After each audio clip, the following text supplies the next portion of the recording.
Hey, I'm Russ Jones. Welcome back to the YouTube channel Smoky Ribs. I'm doing a recipe today by request from a subscriber that lives in Sweden. His name is Filip Brandberg. He requested this quite some time back, and I apologize for just now getting around to it, Filip. Something that has really taken my interest in the last few days, just researching this. I really should have done this a long time ago. I was a little bit intimidated by it, to be honest with you, because I'm used to cooking all the southern cuisine and things I was raised around. And when I'm thinking about something on the other side of the world, it just automatically seemed hard to me. But after researching it, very easy. All right, we're gonna go ahead and get started with this. Stay tuned.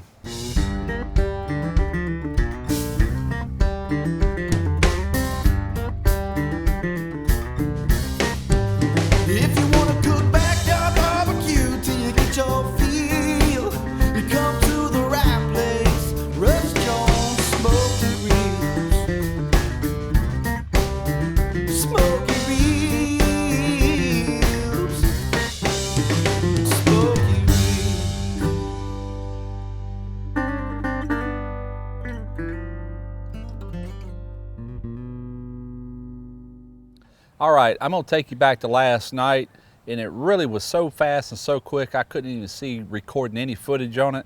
Basically what I did is I took a olive round beef. This thing didn't weigh quite 3 pounds. It was like 2.84 pounds round, completely frozen. I took it in its frozen steak and put it right here on this grill dome. I zeroed the grill dome in at 190 degrees, and it held that all night long. All right, just a little bit of history about this recipe, Tja lkno. I hope I'm pronouncing that right. It doesn't sound nothing like the way it's spelled because it starts with a T.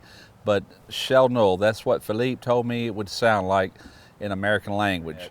I've actually come up with 2 stories on how this all came about, and I tend to kind of agree with the latter one, and I'll tell you that in just a second.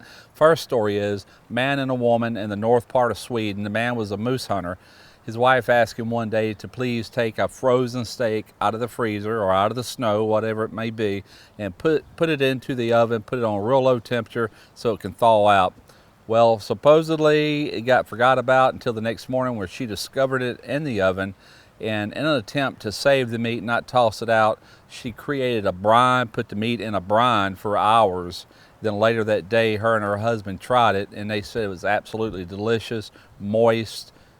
Just couldn't believe the results from it, and so impressed she actually turned it in as a recipe for the country, you know, and it gained popularity from there. Now that's story number 1. Me personally, I don't see how somebody's going to thaw out meat intending to have it for supper and then forget all about it. Okay, so sounds a little hokey to me. But on this website called swedishfoods.com, this is a profit-free organization that basically is teaching English-speaking people such as myself recipes from Sweden. And what it says is that people of North Sweden, Finland, they would hunt reindeer, and they would take their cuts, their roast and different things, and they would bury it in the snow to freeze it. That's how they preserved it. And when they were ready to cook it, they would take and dig a hole into the snow, past the snow into the earth, and at that point they would lay it with rocks, build a fire on top of it, wrap the meat, put it over the fire, and then cover it with earth, with dirt, and it would slow cook overnight. They would take it out and put it into a hot brine. Now to me that sounds more believable, because many cultures have cooked food in holes, such as Hawaiians doing the whole hog in the ground. Your barbacoa, if you're familiar with that, it's also cooked inside of a hole. So I'm kind of leaning that direction. But if anybody from Sweden or Finland or in that area are watching this, and if you know the history behind it, please enlighten me, because I'd love to know. It really interests me. Getting ready to put a brine together. This is a recipe that Filip gave me on doing the brine. I'm copying it to a T, just the way he did, just the way he gave it to me in a message. Now keep in mind, if you go looking through the internet, there are variations to this recipe. They're all similar in nature as far as salt, sugar, bay leaf, a few other herbs. But one thing I've seen that was predominant in a lot of them was juniper berries. His recipe does not call for juniper berries, and I'm glad, because finding juniper berries in this area is about as hard as finding moose. I would have to order it online, so I'm sticking strictly to his recipe on that. So let's go ahead and get started with that. All right, this recipe calls for 3 cups of water already in. Into that, I'm going to add in 1 1/4 cup of a red wine. This is a Merlot wine. Into the wine, you want to add 1/2 cup of salt, 2 teaspoons of sugar.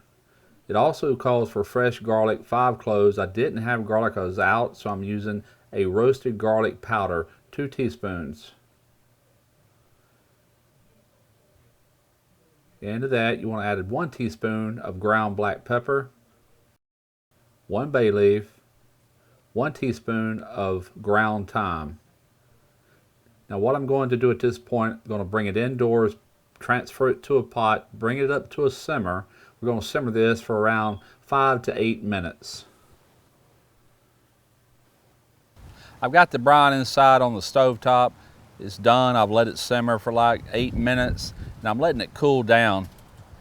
And you don't have to let it cool completely down to room temperature. All you got to do is make sure that it's at least lower than the internal temperature of that meat, which is 160 degrees. You don't want it 212 degrees, throw your meat in there, because it's going to keep cooking it. I have hit my target temperature of 160 degrees Fahrenheit. This meat has been going for 13.5 hours between 185 and 190 degrees Fahrenheit. Very low, very slow cook. Going to remove it. Going to place it over here on the cutting board. We're just going to let it rest, hang out for about 10 minutes before we put it into the brine. I've transferred the beef into a 1-gallon Ziploc bag along with the brine. It's cooled down enough. From here it goes into the refrigerator for 5 hours, no less. You want to go full 5 hours. Okay, it's been 5 hours in the refrigerator in the brine. Removed it. Now I'm blotting it dry with some paper towels. Just drying it off somewhat. It's not real critical.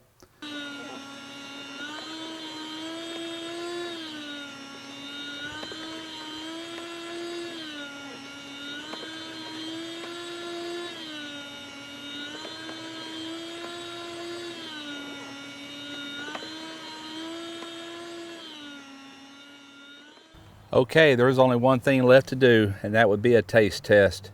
I really like the texture of this. It's moist, very moist. Watch how tender this is. Pulls right apart. And that is the whole purpose of letting this cook very, very long at a very low heat. It gives it time, even though it's not really brought up to a pulled pork like temperature of 200 degrees. It only reached 160. Doing it real slow over time breaks down all the connective tissue and just breaks down the meat in general. It's almost like a lunch meat, just looking at it, like a really high quality deli meat. Try that again. That has got a real subtle and delicious flavor. It's mild, it's not just reaching out there and talking to you, but excellent flavors. Real similar in texture to our roast beef, but keep in mind this was invented with wild game, and I know it would be killer with wild game.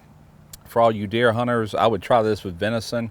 Dan over at Smoky Goodness, Dan Robertson, get you some elk, buddy. Try this, I'm telling you, really good. Excellent recipe. Thank you so much, Filip, for giving me this recipe and talking me into doing this video. I'm really glad I did, man. I'll be doing this more than once, I promise you that. All right, until next time, smoke your ribs.